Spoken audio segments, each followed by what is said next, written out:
Hello guys, welcome back to my channel AD vlogs. आज है 20 तारीख और आज हम जा रहे हैं रायपुर टू वृंदावन। तो जस्ट अपन ट्रेन के लिए वेट कर रहे हैं। जो ट्रेन थी 7 बजे, जो हमें बहुत वेट करवा रही है। 7:30 ऑलरेडी हो चुके हैं। ये वीडियो जो मैं बना रहा हूँ जस्ट फॉर फन बना रहा हूँ, मेमोरीज़ के लिए बना रहा हूँ, और आगे क्या क्या करना है आप लोग को बताने के लिए बता रहा हूँ। जो गलती मैंने की है वो आप ना दोहराएं और जल्दी से जल्दी अपने डेस्टिनेशन पे पहुँचे। धर्मशाला कौन सा लेना चाहिए, होटल लेना चाहिए, ऑटो में ट्रैवल करना चाहिए कि किस में ट्रैवल करना चाहिए या बस में ट्रैवल करना चाहिए, मैं सब बताऊंगा। वैसे ही मुझे 7 बजे से मेरे को स्टेशन में छोड़ दिया गया है। 7:30 की ट्रेन थी और ट्रेन अभी तक नहीं आई है और पता नहीं कब तक आएगी। जैसे आप देख रहे हो 8:14 हो चुके हैं और मैं फ्रस्ट्रेटेड होते जा रहा हूँ और कुछ नहीं, क्योंकि सुबह इतनी जल्दी उठने के बाद ट्रेन ना आए तो फिर दिमाग ख़राब हो जाता है। तो वैसे ही हम ट्राई करेंगे कि 6,000 के अंदर हमारा पूरा ट्रैवल ख़त्म हो जाए। और वैसे आपको बता दूं कि आरएसी में हुआ है हमारा टिकट, क्योंकि होली के टाइम में बहुत ज़्यादा भीड़ रहती है तो टिकट नहीं मिल पा रहे थे, तो स्लीपर में किया है हमने। वैसे ही ट्रेन 9:30 बजे अराइव हुई है स्टेशन में और उसके बाद सीधा मेरा दोस्त बैठेगा दुर्ग में, मैं अभी रायपुर से बैठा हूँ। तो ये ट्रेन में देखिए आप आरएसी का क्या हाल हो रहा है। एक सीट में 4 लोग बैठे हुए हैं और ये कुछ हाल है कुछ टाइम बाद का। और ये मेरा दोस्त आ चुका है। जस्ट हम लोग डोंगरगढ़ पहुँचे हैं। ट्रेन एकदम धीमी रफ्तार में 60 की स्पीड में चल रहा है और 2 घंटा पहले से ही डिले है। तो ऐसे ही मस्ती मजाक करते हुए हम जस्ट घूम रहे थे, तो फिर दोस्त बता रहा था कि एक जन पटरी में खड़े होकर रील्स बना रहा था, तो वो उसके स्नैप में आ गया तो गुस्सा कर रहा था उसके ऊपर। मैं सिर्फ आपको ये बोलना चाहूँगा कि स्लीपर क्लास में ज़्यादा दूर ट्रैवल मत किया करो। ऊपर से आरएसी हो तो बिल्कुल ही ना करो, क्योंकि अभी मैंने ये फुटेज में ये नहीं दिखाया जो पूरा भरा हुआ था। जब मैं हम लोग एक साथ 7 लोग बैठे थे, ये जहाँ मैं बैठा हूँ वहाँ पे, तो ज़्यादातर आप लॉन्ग जर्नी में स्लीपर क्लास अवॉइड करो और AC 3 ले लो। वैसे ही टाइम पास करते करते मेरा दोस्त तो सो गया, तो मैं लूडो खेलने लग गया वही अनजान भैया के साथ जो ज़मीन में सो रहे थे, क्योंकि टाइम पास तो करना था और सोते नहीं बन रहा था। जैसे तैसे मत पूछो कैसे, जैसे पहुंच गए भाई हालत ख़राब हो गया था हमारा। और अब समझ नहीं आ रहा था होटल कहाँ लेना है। और होली के टाइम में तो ऐसा है गाइज़ कि मतलब जैसे आप 1,000 रुपये का रूम देख रहे हो तो 4,000 का हो जाता है। और जैसे ही आप स्टेशन के बाहर निकलोगे सब ऑटो वाले आपको हाथ पकड़ पकड़ के खींचेंगे कि आप मेरे साथ चलो, आप मेरे साथ चलो, मैं आपको होटल दिला दूँगा, धर्मशाला दिला दूँगा, आपको पूरा दर्शन करा दूँगा। तो उनके पास मत जाना गाइज़, अपना अपना देखना, अपने हिसाब से ट्रैवल करना। अब आपके पास कोई ऑप्शन नहीं है तो वो अलग बात होती है। ज़्यादा से ज़्यादा आप पूरा घूमने का 1,500 रुपये देना। वैसे ये आश्रम राधा कृष्णा आश्रम है जो जन्मभूमि के पास में पड़ता है, एकदम सेंटर में है। और इसका ज़्यादा चार्ज भी नहीं है, कुछ 500 रुपये दिन का है। और बाकी ऑटो थोड़ा सा महंगा पड़ेगा, तो आपको हर जगह कम करवाना पड़ेगा रेट, नहीं तो उन लोग ठग लेते हैं। जस्ट आपको जन्मभूमि से स्टेशन जाने का 400 रुपये भी मांग सकते हैं। तो हम सबसे पहले गोकुल गए पहले दिन ही कि होली खेलते हैं, भगवान के दर्शन करेंगे करके। वहाँ जाके पता चला भगवान के दर्शन करने के कपाट बंद हो चुके हैं। तो हम सोचे कि होली खेल रहे हैं तो थोड़ा सा वहाँ जाके वीडियो बना लें और थोड़ा होली भी खेल लें। तो फिर वहाँ होली का माहौल ऐसा था गाइज़ कि आप अगर 1 घंटा खेल दिया ना तो आपको लगेगा 1 साल तक आप होली खेल नहीं पाओगे, ऐसा वो लोग होली खेल रहे थे। एंड ट्रस्ट मी गाइज़, मैं पूरा बीमार हो चुका हूँ। इतना पानी मारते हैं लोग, इतना कलर मारते हैं, पूरा आँख कान काल सब के सब पूरा पिंक पिंक हो गया। पिंक पीला लाल जो भी कलर का कलर आता है इनका। इतना भयंकर होली खेलते, इतना धक्का मुक्की, मतलब पतले लोग तो दब ही जाएंगे। बाकी यहाँ का माहौल इतना बढ़िया था, सब के सब बहुत अलग अलग जगह से आए हुए थे, बहुत बढ़िया तरीके से लोग होली मना रहे थे। आप मानोगे नहीं, मेरे को 2-2 मिनट में बाहर आना पड़ रहा था। इतना गुलाल फेंक रहे थे कि हालत ख़राब हो जा रहा था खास कर। और आज के दिन गोकुल में ही होली थी तो इतना ज़्यादा माहौल था कि यहाँ 2 डीजे लगे हुए थे अलग अलग साइड में। एक साइड में लड़कियाँ नाच रही थी और एक साइड में भी लड़कियाँ ही नाच रही थी। और एट लास्ट हमको पता चला कि यहाँ पे लठमार होली तो ख़त्म हो चुकी है। जैसे कि हम जानते हैं कि ज़्यादातर लठमार होली पति पत्नी के बीच में होती है, वो पत्नी पति को लट्ठ से मारती है। तो यहाँ ऐसा कुछ नहीं था। यहाँ का आगे का आप माहौल देखोगे ना, सब लड़के भाग रहे हैं और उनको लड़कियाँ दौड़ा रही है लट्ठ से मारने के लिए। और जो कैमरा में वीडियो बना रहे थे उसको और ज़्यादा दौड़ा रहे थे। पहले तो आप डांस देख लो, फिर उसके बाद मैं वो वाला सीन भी दिखा दूंगा, क्योंकि वीडियो बनाने से मेरे को भी एक लट पड़ गया था। तो यहाँ गोपियाँ नाच रही थी और एक लड़के ने यहाँ गोपियों के ऊपर रंग फेंक दिया था, तो उस लड़के को बीच में बैठा के नचवाने लग गए थे इन लोग। तो हम भी जस्ट नाचने लगे वहाँ। चश्मा पहनने के बाद भी चश्मा को 5-5 मिनट में साफ़ करना पड़ रहा है, बार बार आँख साफ़ करना पड़ रहा है क्योंकि धूल तो जाता ही है। इतना ही लोग खेल रहे थे। ये दृश्य दूसरे साइड का है, वो दूसरा साइड था, ये दूसरा साइड है। उधर दूसरी गोपियाँ थी, ये दूसरी गोपियाँ है। तो दोनों तरफ से लुत्फ़ उठाया जा रहा है। ये वाला पहला साइड था, पूरा लंबा लाइन लगा हुआ है दोस्तों। उधर भी लंबा लाइन है, कहीं से आपको आने जाने नहीं मिलेगा। इधर उधर से सब ढकेलेंगे और हर जगह ताशा बाजा बज रहा है। और यहाँ का ये सीन है और ये हम हैं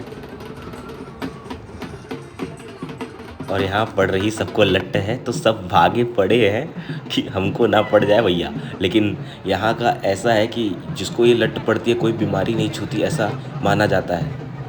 तो दीदी काफ़ी लंबा दौड़ते हुए मारने जा रही है, तो सब उसको शूट करने के लिए पीछे पीछे जा रहे हैं ताकि अपने अपने व्लॉग बना सके। क्योंकि यहाँ के पता चलता है यहाँ तो हर बंदा व्लॉगर है, सब के सब फ़ोन निकाल लेते हैं भैया। हम भी वही हैं। मैं तो उतना ही कहूँ कि यहाँ आके मज़ा आ गया भाई, अलग ही माहौल है भाई यहाँ।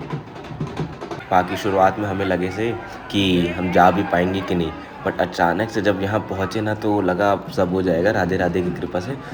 किसी ने कहा है जब कृष्ण जी आपको याद करेंगे तो वृंदावन आने का मन होगा, वृंदावन में आने की सोचोगे, प्लान्स बनेंगे, पर बिना किशोरी जी के अनुमति के आप वृंदावन में एंटर नहीं कर पाओगे। जैसे ही आपके पैर वृंदावन में पड़े आप समझ जाना आपको कृष्ण जी ने नहीं किशोरी जी ने याद किया है। वैसे ही थोड़ा काम के बात में आ जाते हैं। तो पहली बात तो आप जैसे ही यहाँ एंटर करोगे मथुरा में, क्योंकि वृंदावन जाती नहीं है ट्रेन, तो मथुरा में जैसे ही आप एंटर करोगे सब ऑटो वाले आपको घेर लेंगे और आपको आए वाए प्राइस बोलेंगे। वैसे तो होली के टाइम में सबसे ज़्यादा ये लूट लेते हैं, वैसे वृंदावन में हो आप तो ये सब काम नहीं होना चाहिए, पर भी यहाँ के लोग ऐसा वृंदावन में करते हैं। तो मथुरा जैसे ही आप एंटर होगे आप प्राइवेट ऑटो की जगह सोशल ऑटो में बैठिएगा, जो सब लोग एक साथ बैठते हैं। उसमें 10-20-30 रुपए में काम हो जाता है। बल्कि प्राइवेट ऑटो अगर आप लेते हैं तो वहाँ पे आपसे सीधा ये 200-300 रुपये चार्ज कर लेते हैं। ये वो जगह है जहाँ कृष्ण जी ऊपर बैठ के बांसुरी बजाते थे और यहाँ पे गोपियाँ नहाती थी और ऊपर से कृष्ण जी उनके कपड़े चुरा लेते थे। वैसे ही यहाँ की ब्रज बहुत कोमल थी। होली खेल के इतना थक जाते हैं कि भैया के पास आ जाते हैं चाय पीने। भैया बताते रहते हैं यहाँ का हिस्ट्री और वैसे ही फिर हम चले जाते हैं जन्मभूमि। जन्मभूमि में एक्चुअली फ़ोन अलाउड नहीं होता है, तो बाकी यहाँ आओगे ना तो काफ़ी मज़ा आ जाएगा। अंदर में फ़ोन की कमी बिल्कुल महसूस नहीं होगी और जस्ट बाजू में जो है उसको देख के आपको ज़्यादा मज़ा आ जाएगा क्योंकि बहुत जल्द वो हमारा होगा। बाकी अब ट्राई करना कि अंदर से मिठाई ना लो, मिठाई काफ़ी अंदर महंगी है। बाहर में जो 50 की मिल जाएगी वहाँ अंदर 200 की मिल रही थी। वैसे ही हम थोड़ा सा खाने पीने आ गए थे तो यहाँ जस्ट सामने में गुपचुप चाट मिल जाता है। इस क्लिप के बाद हमको भी समझ में आ जाता है कि ऑटो ज़्यादा महंगी पड़ रही है और बस काफ़ी सस्ती है क्योंकि इलेक्ट्रिक बस है, गवर्नमेंट से दी गई है, तो इसमें ही ज़्यादा हम ट्रैवल करने लगे। फिर इसके बाद हम पहुँच चुके हैं वृंदावन। वृंदावन में हमने खाई है पूड़ी और कचौड़ी जो कुछ 30-40 रुपए की थी और नॉर्मली थी। कुछ ऐसा अलग डिफरेंस तो नहीं आ रहा था कि वहाँ आए हैं तो कुछ अलग खा रहे हैं, बट अच्छी थी। बाकी आज से हम 2 दिन वृंदावन में रहने वाले हैं और युगल विहार में रहे हैं, जो हमको कुछ 700 रुपये चार्ज किए थे पर डे का। जो यहाँ से बांके बिहारी जी का मंदिर जो है वो सिर्फ 100 मीटर है और यहाँ पे गलियाँ एकदम छोटी छोटी है। मैं रिक्वेस्ट करूँगा जब भी आप वृंदावन की गलियों में घूमें तो अपना फ़ोन चश्मा अंदर लेके घूमें, क्योंकि यहाँ पे बंदर सब चश्मा को फ़ोन को ले जाते हैं। अब यहाँ आए हैं तो थोड़ा सा रील्स हम भी बना ले भैया, तो थोड़ा सा पोज मारते हुए अपन पहुँच जाते हैं बिहारी जी के पास। तो यहाँ पे सब खेल रहे रहते रंग बिरंगी होली। तो यहाँ थोड़ा सा गोकुल से कम माहौल रहता है, बट क्योंकि ये मंदिर है, गोकुल में तो हमारे दर्शन नहीं हो पाए थे उस दिन क्योंकि बंद हो गए थे, बट बिहारी जी के सबसे पहले दर्शन होते हैं और सब के सब यहाँ आए हुए होली खेल सकते हैं। तो आप अंदर फ़ोन निकाल सकते हैं आराम से, बट बाहर बिल्कुल भी फ़ोन ना निकालें क्योंकि बंदर फ़ोन देते ही नहीं है। आपको 2-3 फ्रूटी देनी पड़ेगी। ऊपर से एक बार तो एक लड़की का फ़ोन ले गया था और वो भाग गया फ्रूटी देने के बाद, और लड़की रोती रह गई थी। तो वैसे ही फोकस करते हैं हम बिहारी जी के पास। तो यहाँ पे आप देख रहे हो कैसे कलर फेंक रहे हैं लोग। और ये होली के टाइम में ऐसा लोग बोलते हैं कि काफ़ी ज़्यादा भीड़ रहती है, तो ऐसा कुछ नहीं है। कुछ कुछ जगह मिली है भीड़, बट इतनी भी भीड़ नहीं है कि आप जा ना सको और ऐसा कुछ दिक्कत हो पाए। ऐसे ही जयकारा करते करते हम भी बिहारी जी के पास आ गए और जैसे कि देख रहे हो बार बार लोग आँख में हमारे मार दे रहे हैं गुलाल और हमको कुछ दिखना बंद हो जा रहा है। फिर अंदर आया तो पता चला यहाँ है असली भीड़। लेकिन फिर भी होली के हिसाब से ही बहुत कम है। महाराज जी लोग का कहना था बीच में इन्होंने बैरियर लगा दिया था ताकि कृष्ण जी के पास ना जा पाएँ और ज़्यादा भीड़ ना हो।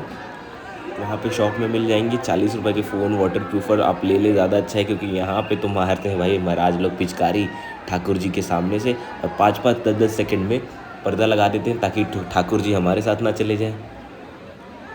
हम 22 तारीख को यहाँ आए थे और यहाँ का माहौल इतना बढ़िया है कि हमें देख के बहुत आनंद आ रहा था। ठाकुर जी को देख के बहुत खुशी मिल रही थी, कि इतनी ज़्यादा खुशी मिल रही थी कि ऐसा लग रहा था कि आना सफल हो गया है। फिर हमने सुना था कि राधा वल्लभ दर्शन दुर्लभ, क्योंकि बिहारी जी के मंदिर के जस्ट बाजू में उनका भी मंदिर था, लेकिन हमें शाम तक उनके दर्शन ही नहीं हो पाए क्योंकि हमें उनका मंदिर ही नहीं मिला।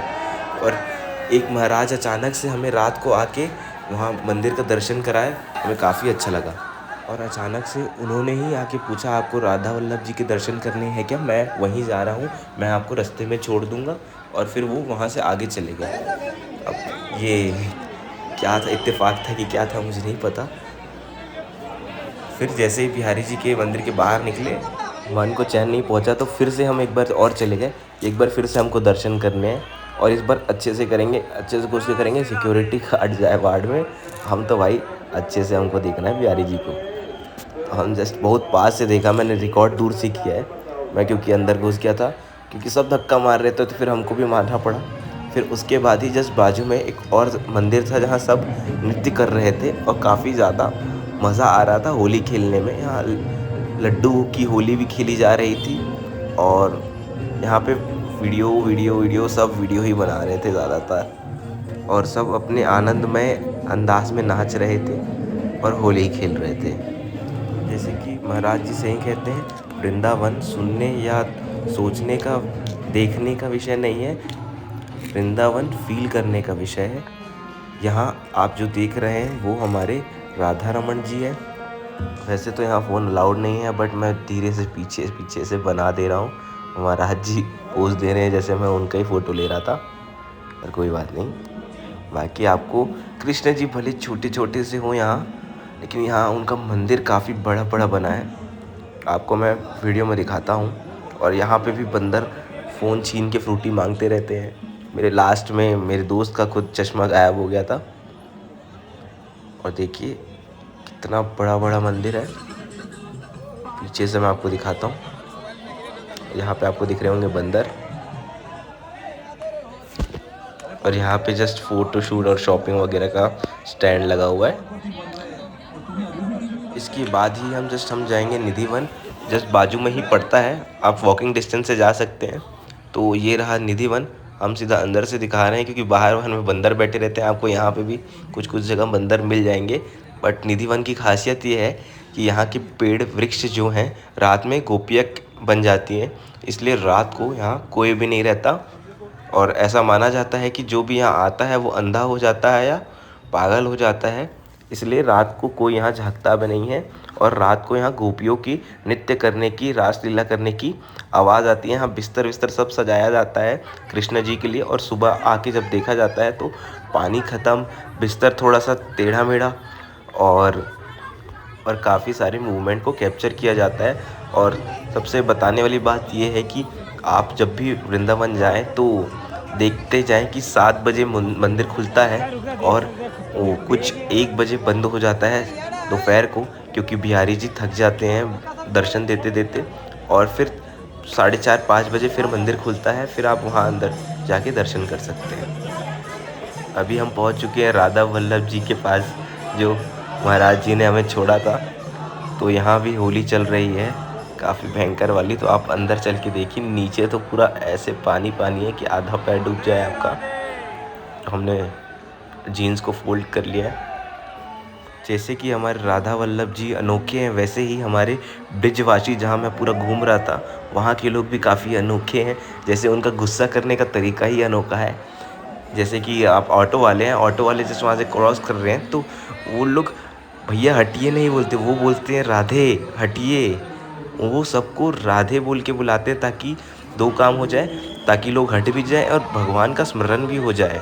तो ये बात मुझे बहुत अच्छी लगी। और ब्रिजवासी की लैंग्वेज इतनी प्यारी है कि क्या बताऊँ, काफ़ी बढ़िया लगते, गुस्सा करते हुए भी बहुत बढ़िया लगते हैं। 2-4 दिनों में तो मैं भी वैसे ही बात करने लग गया था और मुझे काफ़ी अच्छा लग रहा था। तो जस्ट यहाँ पे बिहारी जी के भक्त कितने अच्छे से सेलिब्रेट करते हुए होली, और यहाँ पे सब महाराज जी पिचकारी मारते हुए पूरा भिगा दिया था, एक-एक जन को भिगा दिया था। इतनी बड़ी पिचकारी है कि वो एक हाथ से चलेगी भी नहीं। बिहारी जी को 2-4 दिन आप दे दोगे ना तो आपको घर जाने का मन ही नहीं करेगा।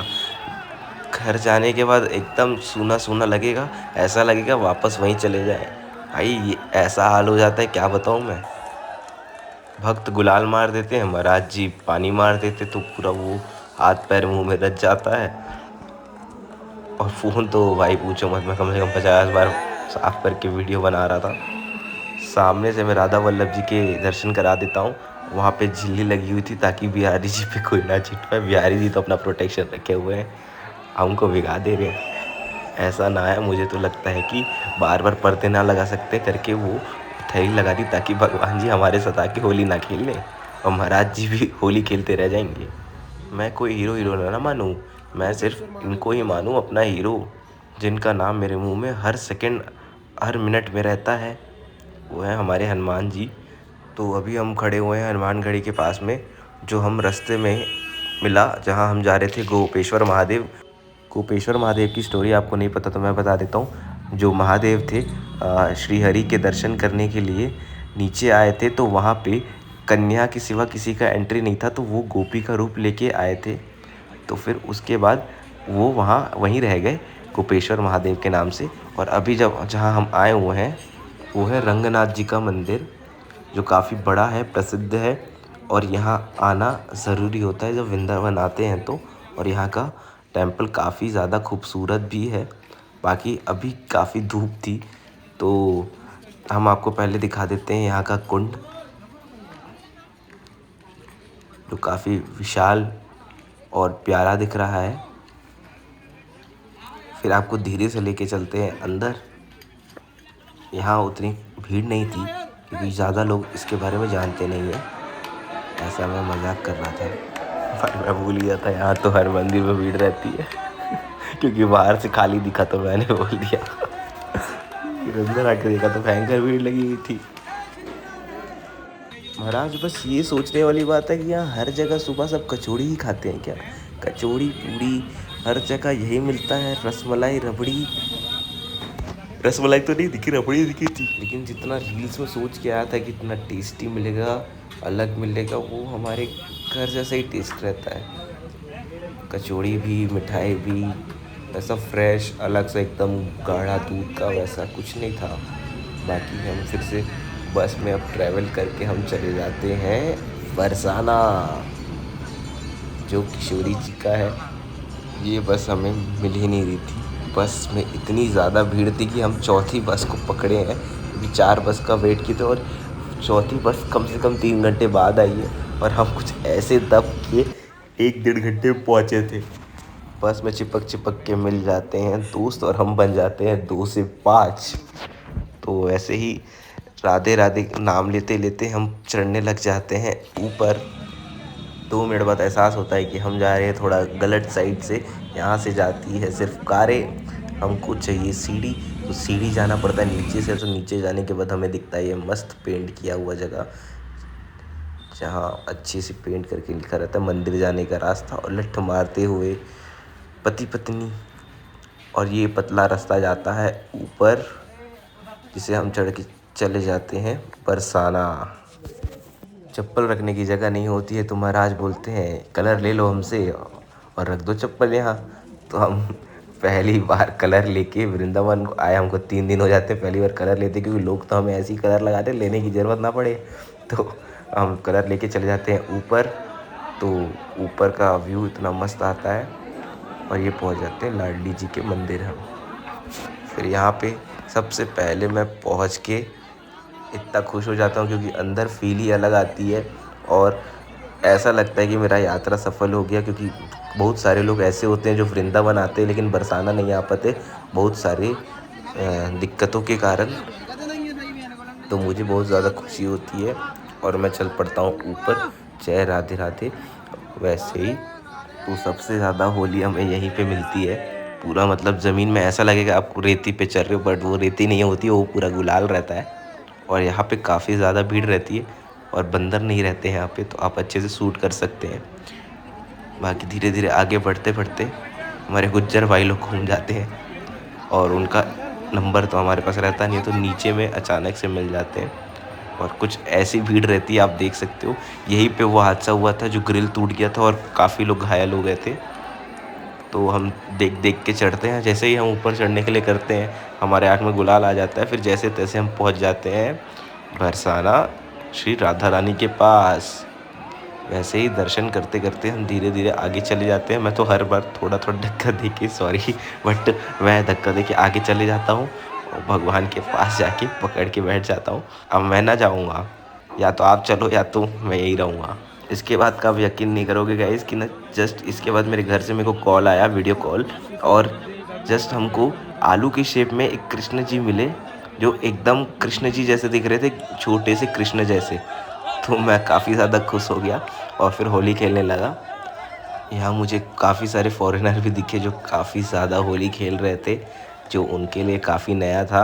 और उनसे मैंने बात की तो बोले कि हर चीज़ उनके लिए बहुत नया है, बट बहुत ज़्यादा मज़ा आ रहा है नाचने में, गाने में, और काफ़ी ज़्यादा अलग फील हो रहा है उन्हें अपने फॉरेन कंट्रीज़ से।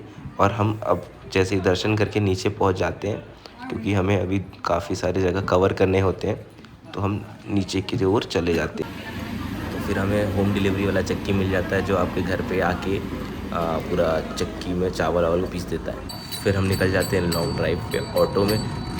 बाकी चीज़ें मैं दूसरे वीडियो में कवर करूँगा क्योंकि वीडियो काफ़ी लंबी हो गई है। इफ़ आपके कुछ क्यूरीज़ रहेंगे तो आप मुझे बताइएगा। मैं अभी निकल जाता हूँ घर की ओर। तो चलिए, thanks for watching my video. Bye bye.